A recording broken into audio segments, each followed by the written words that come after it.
I am Ramu Mutangi, CEO and co-founder of SHG Technologies. Yeah, the idea behind creation of smart vision glasses is to leverage the technology that is available today, like artificial intelligence and machine vision and machine learning, and to provide an aid for the visually impaired. So one of the things I do feel is I'm a technologist, and I've been working on products using technology like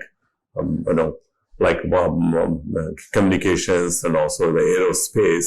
I thought when I started looking at the various visual impairment, the problems, which is I have with my personal experience with my elder sister, then I thought, why not apply this technology to help visually impaired? So that's where the things started coming in. I started thinking on those lines. And then there's around the same time, the technology, like the other countries have developed some similar equipment. So I thought, why not we make it here in India and make it affordable to a large population, of a large visually impaired population in India.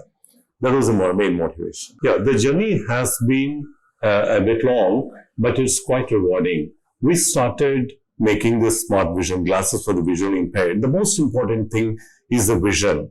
That is what is missing for a visually impaired person. So we have a high definition camera, and that takes images of the surroundings or images of any book, or for that matter, any image it takes.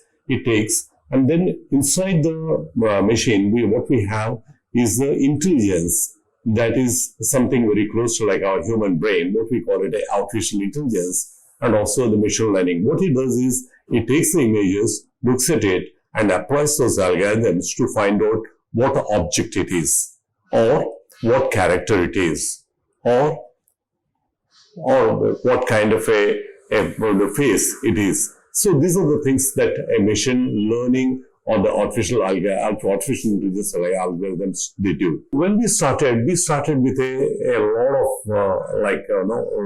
lot of things. Like we wanted to have the voice, the vocoders, like a microphone and a speaker right on the glasses, so that the people can listen to it or speak to the device. So that, and then in order to support all these things, then we had a battery support. So we had, in order to balance the weight, what we had on either side, but it became very heavy and people could not really use it for a longer time. Then we decided, hey, why not we move this intelligence to a smartphone, because most of the people do have smartphones. So we moved the intelligence to a smartphone and then thereby making it lighter.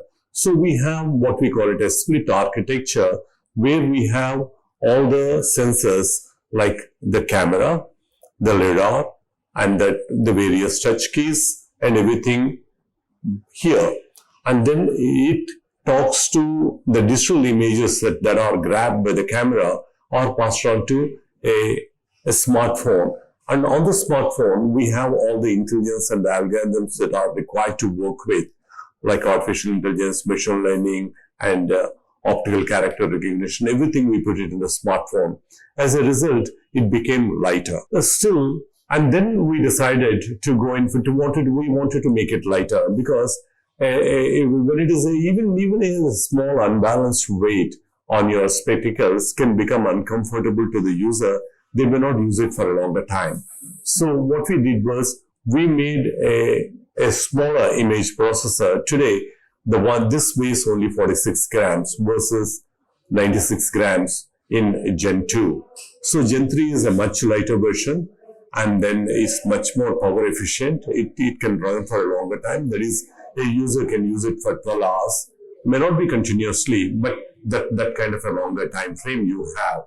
The most important thing for a person is the frame should be very light, and the electronics they should be right, because that's the only way they can have a comfortable feel and use it for a longer time. The very purpose of using this kind of a phone is they should be able to read a book continuously or see the things, use it for a longer time. So we make it, our goal is to make it lighter and lighter. So this at the moment, this is about 46 grams.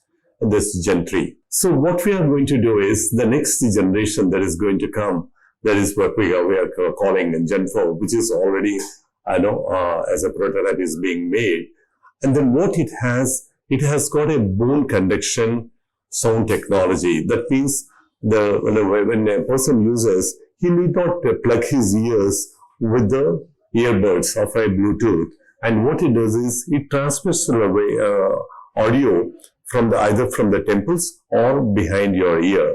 So bone conduction technology is coming up, and it is very good.